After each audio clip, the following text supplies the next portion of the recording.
And let's begin this hour with President Biden's warning to Israeli Prime Minister Benjamin Netanyahu. The two leaders spoke by phone yesterday for about 30 minutes. It was their first conversation since the Israeli airstrikes that killed 7 food aid workers in Gaza. The White House says the president told the prime minister Israel needs to change its approach to Gaza with immediate action and that future support for the country from the United States depends on them doing so. Secretary of State Antony Blinkin, who was on that call, gave more detail about the conversation yesterday while at NATO meetings in Brussels. The president emphasized that the strikes on humanitarian workers and the overall humanitarian situation are unacceptable. He made clear the need for Israel to announce a series of specific, concrete, and measurable steps to address civilian harm, humanitarian suffering, and the safety of aid workers. He made clear that U.S. policy with respect to Gaza will be determined by our assessment of Israel's immediate action on these steps. He underscored as well that an immediate ceasefire is essential to stabilize and improve the humanitarian situation and protect innocent civilians, and he urged Prime Minister Netanyahu to empower his negotiators to conclude a deal without delay to bring the hostages home.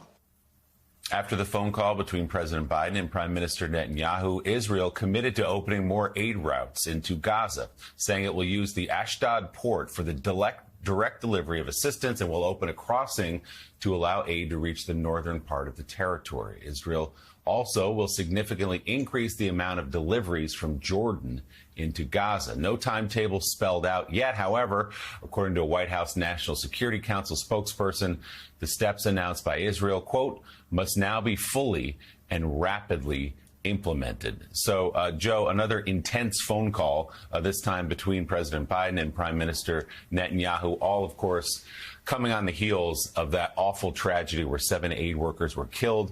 We had one of the ministers, the foreign mayor of Jerusalem, on our show yesterday. Didn't seem terribly sympathetic to what had happened, said it was a, quote, mistake, but wanted to focus on other things and continue the war there. But it's clear now from the White House there will be conditions perhaps going forward on aid from the United States to Israel. Right. And he wanted to talk about the hostages. And, of course, that's great. Wanted to ignore the fact that the Gazan people are facing famine, extraordinary hardship, and wanted to talk about Hamas, as do we. We all agree that Hamas, and we've always believed Hamas, we're a group of terrorist thugs. But that separates us from Benjamin Netanyahu, who, again, it can't be said enough. Benjamin Netanyahu saw Hamas as a political ally for years. Benjamin Netanyahu was responsible for the funding of that terrorist organization for years. Benjamin Netanyahu told Qatar to give tens of millions of more dollars to Hamas weeks before the attack, the worst attack on Jews since the Holocaust. So for those, and I've heard it for the past, read it for the past 16, 18 hours since this phone call, for those saying, oh, but what about Hamas? How could Joe Biden not talk about Hamas? Why doesn't Joe Biden see Hamas as the real enemy here? He does. But that's what separates Richard Haas, Joe Biden, from Benjamin Netanyahu. Joe Biden never saw Hamas as an ally. Benjamin Netanyahu did. And those who are attacking Joe Biden for stepping in and actually trying to help Israel, help itself, they claim to be right-wing supporters of Israel. In fact, they're just like a parent that wants to shove candy down a diabetic child's throat. What they are doing, what they are suggesting, hurts Israel in the short run and in the long run. And they knew it. And they knew it. And I would love to see all the editorials talking about how much damage this is doing to the standing of Israel in America, in the West, and across the world. Because, unlike what the Wall Street Journal editorial page says this morning, this is not coming from left-wing anti-Israel factions. This is coming from, in my case, a conservative pro-Israeli faction, in the president's case, a very pro-Israeli Democrat. There are those of us who actually want Israel to be protected from the damage that Benjamin Netanyahu is inflicting on the Gazan people and on the Israeli people and on the families of the hostages and on Israel's long-term standing, health, and strength in the world community. Yeah, this whole phrase, pro-Israel, actually makes it almost impossible to have a serious conversation. The idea that if you're critical of Israeli government policy, the most right-wing government in Israel's history, the government, as you said, that for years green-lighted support to Hamas simply to divide and conquer the Palestinian political movement, the government that was asleep at the switch on October 7th, if somehow you criticize them, then that makes you anti-Israel. And what if you give them blanket support, that makes you pro-Israel, even if, as you say, a lot of what they're doing is harmful to the relationship between Israel and its most important backer, the United States. So certain terms like, pro-Israel and the rest, let's just put those to the side. I think the real test now going forward, Joe, after the phone call is, what did the Israelis take from this? Yes, they've slightly opened the spigots on food aid. Why it took them so long, we can put that conversation to the side right now. Well, no, I don't want to put that conversation to the side. Okay. It is increasingly looking like Benjamin Netanyahu had a plan to force famine on the Palestinian people, on the Gazan people, to amp up the pressure on Hamas. Of course, it seems to me that the hostages aren't even secondary in his mind because... Of course, and people say, well, Hamas could release hostages again. Yeah, they could. They're terrorists. They're terrorists. They're not going to release the hostages unless the conditions are right, which the conditions most likely are a ceasefire and the allowing of the worst terrorists to escape out of Gaza with their lives. But this whole idea that if we starve the Gazan people, that's going to somehow help Israel in the long run? That's going to help the hostages? No. No, that's hurting the hostages. It's hurting Israel. And, of course, you're starving women and children in Gaza. And as Caddy said yesterday, they're now having to grind up dog food and cat food and eat that and drink salt water. I mean, it's savage conditions. And it's calculated, and let me say, it's calculated just like Stalin's starvation of Ukrainians was calculated. This is calculated by Benjamin Netanyahu, and somebody needs to ask me why the hell the United States shouldn't intervene with a guy that has a 20% approval rating and knows that when the war is over, he could be going to jail. What you're seeing from Israeli policy, I would argue, is truly misguided. There's been, I think we'll just call it what it is, a siege on Gaza, as you say. But in these kinds of situations, we've learned from the American experience in the Middle East, the old argument, you've got to try to win the hearts and minds. And what's so striking to me about Israeli policy is there's been nothing to win over the people. You see the siege on humanitarian supplies. You see the fact that maybe 18 or 20,000 civilians have been killed, not to mention the 200 aid workers. You see settlement activity, land expropriation continuing. You see no introduction of any ideas politically that would offer a political alternative to the violence of Hamas. So how is this supposed to end well? Does Israel seriously think it can somehow militarily alone destroy Palestinian nationalism as manifested by Hamas, and that's going to do it? So what's striking to me is both what Israel is doing, Joe, and how it's doing it, but also what it's not doing. This is a policy that I would say is doomed to fail. Jonathan, we have always said that those chanting from the river to the sea, I won't say, I'll say myself, are talking about driving Israel into the sea. It is an anti-Semitic chant. It is an anti-Israeli chant. Sadly, That's where Benjamin Netanyahu has come. I mean, he now is taking a position, and the extremists in his government are taking the position of from the river to the sea. This is all Israel. The Gazans need to leave.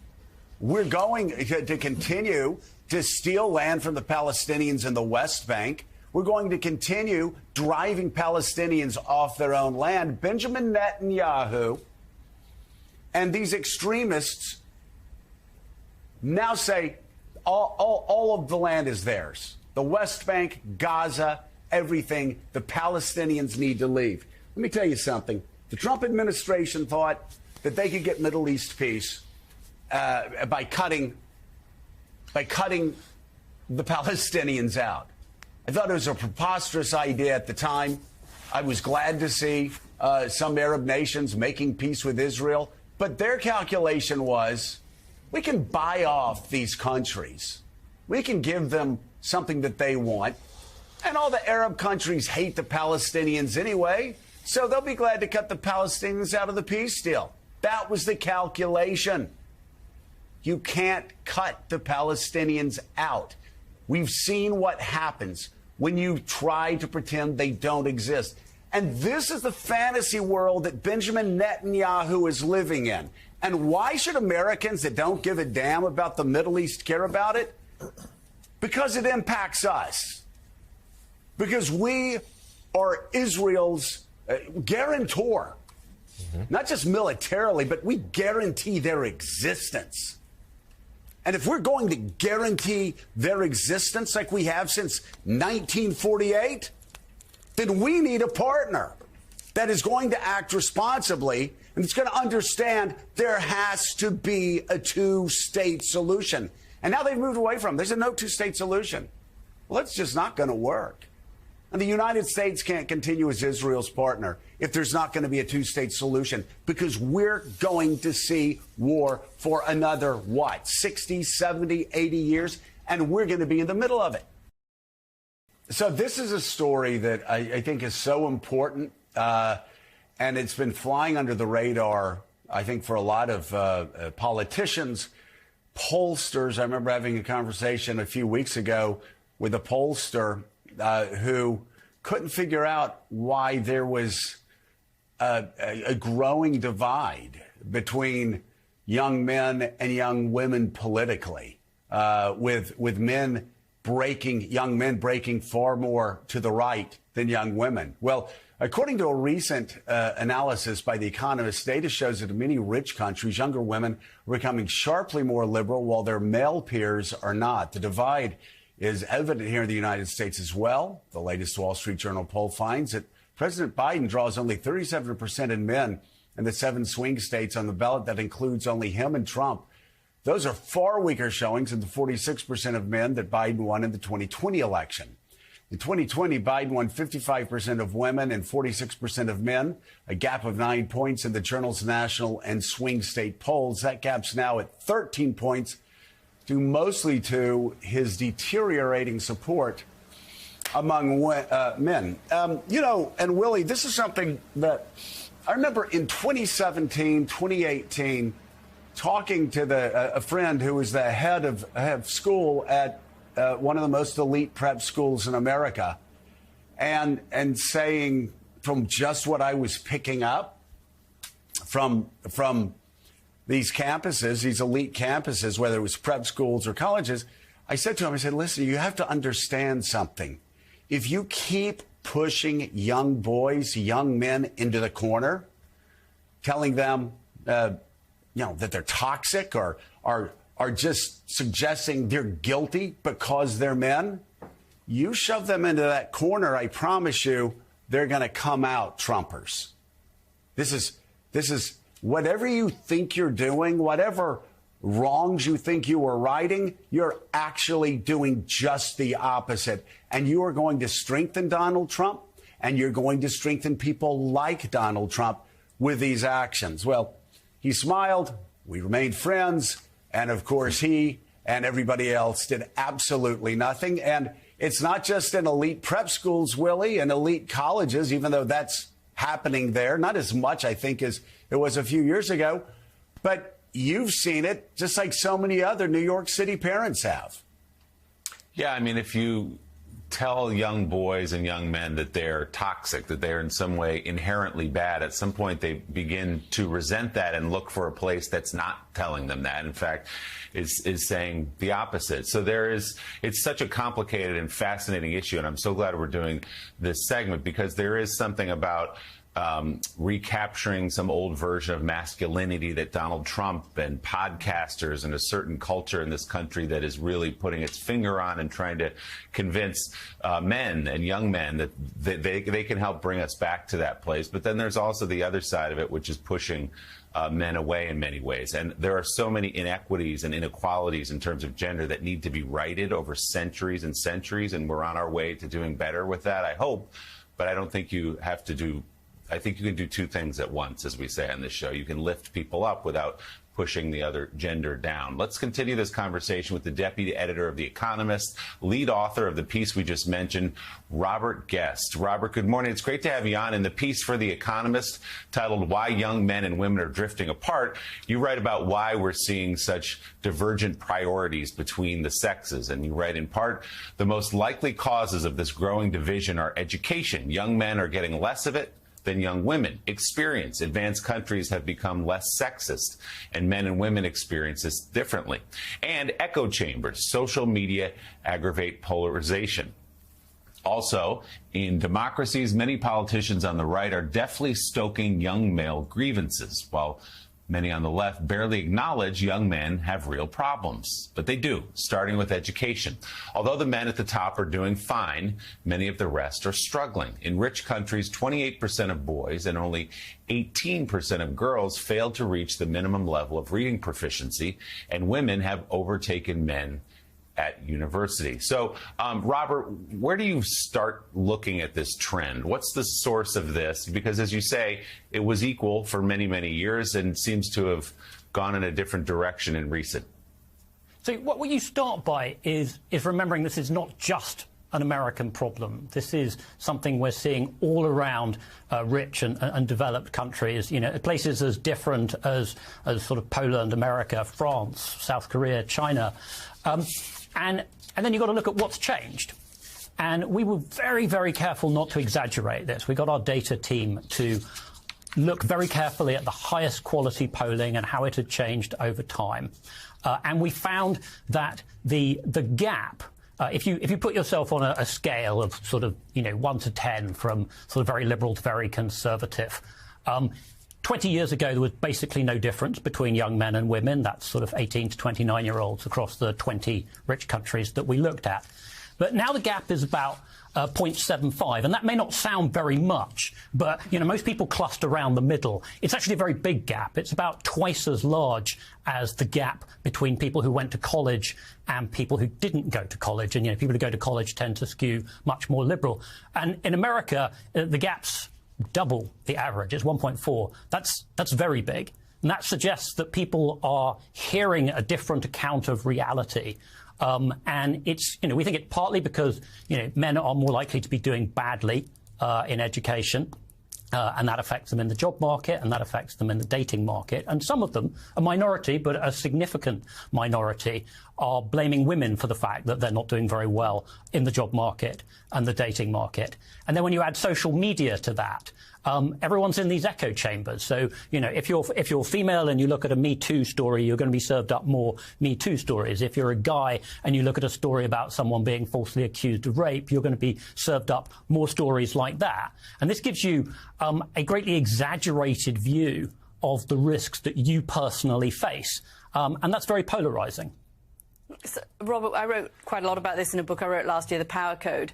And we looked at this thing called loss aversion theory, the idea that young men in particular, felt that they were losing out and that caused resentment. They didn't see the pie growing. There was a sort of theory that, if women were getting on better, that must mean they were getting on worse. I mean, I'm not entirely sure women are getting on that much better, because there's just been a report out this week showing the number of women in C-suites in America, anyway, has declined for the first time in a while. So perhaps everybody's losing out. But one of the political theories that I'd heard posited was that because women have been at the kind of losing end of power structures until fairly recently, when they start getting into power, they retain more empathy for immigrants or for people lower down the scale. They tend to have more support, understandably, for sort of DEI initiatives and stuff.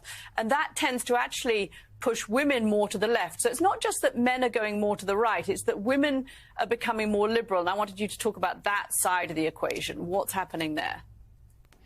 This is about how people express their sort of political allegiance. And I think, you know, generally speaking, younger generations are more liberal than older generations. But there's also a tendency to take for granted all the progress that's happened in the past and understandably to focus on the things that still need correcting. So, you know, it's not an issue anymore whether, you know, women are allowed to enter the legal profession, which was a, you know, really big deal back in the 1960s. Things like sort of marital rape have been criminalized everywhere, certainly in rich countries. So people tend to take for granted the progress of the past, which has been considerable, and focus on the problems that they're facing in the future. And for women, that means you're focusing on things like the, you know, imbalance in the C-suite, which is still very large. But, you know, when young men who haven't been to college hear about that and they're told, well, you know, you shouldn't be complaining because, you know, the C-suites are almost entirely male, they're like, yeah, but that's other men. That's not us. You know, we're the guys who are struggling to make a living. And so people do tend to focus on their own issues, understandably. And like I said, with social media, they tend to get an exaggerated view of how bad things are for them and how likely really bad things are to happen to them. So, you know, some of the interviews we did. Yeah. And Susan, your latest piece for The New Yorker is titled Donald Trump's Amnesia Advantage Gets at What You Were Just Talking About. Susan writes in part, the American presidency is the ultimate easy target, whether high gas prices due to the Russian invasion of Ukraine or post-pandemic inflation at the grocery store. Biden absorbed the outrage, while the mitigating steps taken by his administration have not redounded to his credit. Susan continues, the incumbency bind is a real problem for Biden in 2024. So, too, is the political amnesia powering the increasingly absurd arguments from Trump and his enablers about how he'd better handle everything from Israel and Ukraine to the border. Forgetting Trump's own memory lapses and those of the broader electorate is one of the former president's political superpowers. You could add to that list, and I know you write about this too, Susan, January 6th, the rewriting of history around that, what he did around the 2020 election. Donald Trump, still sort of like he did in 2016, wants to be the white knight riding in to save a country in decline, forgetting the fact that he was right there in the middle of it for 4 years, adding to it. Yeah, I'm pretty blown away. When you look at some of these numbers, it is just extraordinary. It's as if the country, a large part of the country, has lost its collective mind, really. I mean, you know, you see Donald Trump going up in polls on every sort of criteria. For example, leadership qualities. You know, is he capable of managing the country well in a crisis? It's literally like, did all of America just sleep through 2020? Did they forget this? And what I'm struck by is that it's across the board. We're talking about Israel right now. And increasingly, I hear, as I'm sure you do, from many people, especially many young people who are not even fans of Donald Trump, well, what really is the difference between the two parties? I mean, what is the difference between Joe Biden and Donald Trump? And I think, how is it even possible that this is the conversation we're having in 2024? It's a remarkable thing, but I think you have to look at memory itself as on the ballot in our elections this fall. Caddy, it is extraordinary, this phenomenon of Trump amnesia. You know, it's been written about, there's been some studies about it, and certainly just day-to-day conversations. People are like, oh, no, it wasn't that bad, or oh, this happened then. It's like, no. And people don't remember. So my question to you is, what challenge does this pose us as journalists? You know, in terms of reminding people, providing necessary context, fact-checking, because when you do so, you're often accused by the other side, in this case, Republicans, conservatives, in a bad faith way of being biased. Well, why are you talking about January 6th all the time? Why are you talking about this? Why are you doing this? You're just trying to sway people's opinions. So what's the right approach here? God, I wish I had the answer.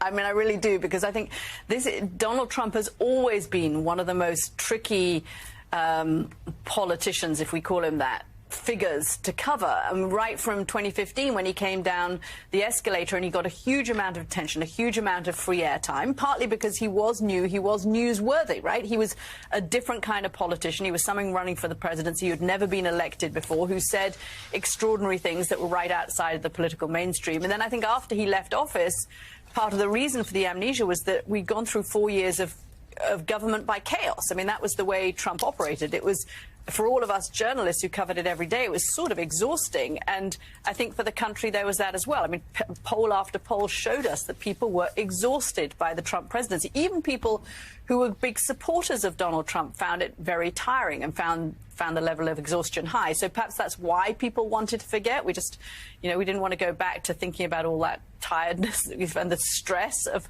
covering that time. And I think today we're facing, look, MSNBC and NBC have just gone through this own version of this questioning with the hiring and then the firing of Ronna McDaniel. How do we give voice to the dissatisfaction that people who support Donald Trump feel in a legitimate, respectful way, whilst also calling out lies around something like an election that was not stolen and people who went to prison after January the 6th because they committed crimes. So I think we just have to be clear in our own mind and in every case treat every single incident on its own merits. And is this truth? Is this not truth? In a world of disinformation, that becomes even harder, whilst not dismissing millions of people's grievances who have legitimate grievances and things they're unhappy about who may vote for Donald Trump. President Biden will travel to Baltimore today to receive an operational update on the Francis Scott Key Bridge collapse and to meet with the families of the victims. Since that accident last Tuesday, crews have begun working to clear the wreckage, and the federal government has provided about $60 million in relief to Maryland. President Biden has been pushing for Congress to fully foot the bill to rebuild the bridge, as the Port of Baltimore, of course, is a major hub for the American economy. Joining us now from Baltimore, Maryland's Democratic Governor, Wes Moore. Governor Moore, it's great to have you back with us this morning. What does it look like now, about 10 days on since that tragic accident on the bridge when the fully loaded cargo ship hit it? It collapsed in those overnight hours. How is the recovery? How is the cleanup going? Well, I think the state is still mourning. We still have 4 souls that are unaccounted for, and we are all committed to making sure we can bring a sense of closure and comfort to these families who are living a nightmare. And we also know that we have seen a maritime disaster that's unprecedented. A ship that is literally the size of the Eiffel Tower and the weight of the Washington Monument that's now sitting in the middle of the Patapsco River with a bridge, an iconic bridge sitting on top of it, and about 27,000 tons of wreckage that is now sitting in the water. But we also know that we've seen a measure of resilience and a measure of collective resolve that has been inspiring by the people of this state. And so I think we continue to see, when we say Maryland tough and Baltimore strong, we have folks every single day who are showing exactly what that means and what it looks like. Governor, good morning. Good to see you. We expect to hear from President Biden later today. He'll call for full federal funding of this repair work. Please weigh in and you give us your thoughts on that. But secondarily, give us a timetable, if you will, not for the rebuilding of the bridge, which I know is going to be quite lengthy, but just clearing the wreckage there of the boat and the debris. When can that be removed so the port can open again? Well, so we've been grateful that the Biden administration has been with us every step of the way. I think I got my first phone call from the White House at 3 o'clock in the morning of the tragedy, and it has been consistent throughout, where they have continued to walk this path with us. And the thing that we know is that we're going to need it, because this is not just something that's impacting Baltimore. It's not just something that's impacting the state of Maryland. The Port of Baltimore is responsible for $70 billion annually. We are looking at a port that is the largest port for agricultural equipment, the largest port for new cars, the largest port for heavy trucks, the largest ports for spices and sugars. So this is not just impacting Marylanders. This is impacting the farmer in Kentucky. It's impacting the auto dealer in Ohio. It's impacting the restaurant owner in Tennessee. It's impacting the entire country and our economic growth. And the complexity of this operation is significant. We have divers who are going down there. We've been running a 24/7 operation transportation. And we have divers who are going down and cannot see any further than a foot or two in front of them because of the amount of wreckage that is still very much in the water. And so we know that this is not just a rallying cry for the state of Maryland. This really is a rallying cry for the country. And so that level of support is going to be important. We know that the U.S. Army Corps of Engineers have indicated that we are hoping to be able to continue opening up channels. I was amazed that in the first week we were able to open up 2 channels for smaller vessels and boats and tugs that can now enter into the area, starting to get our commercial activity back going again. While we know it's going to be a long journey, and the Army Corps of Engineers have indicated that they are hoping that we can have channels up to 35-foot depth open within a month. We know it's going to take everything, all hands on deck in order to accomplish that, but we know we're prepared to give just exactly that. Governor, thousands of Marylanders, of course, cross that bridge every day, and their jobs depend on crossing that bridge in many cases. Just give us a sort of sense of what has happened to their lives, their daily routines since the bridge went down. You're absolutely right, Caddy. Over 36,000 people would cross that bridge every single day.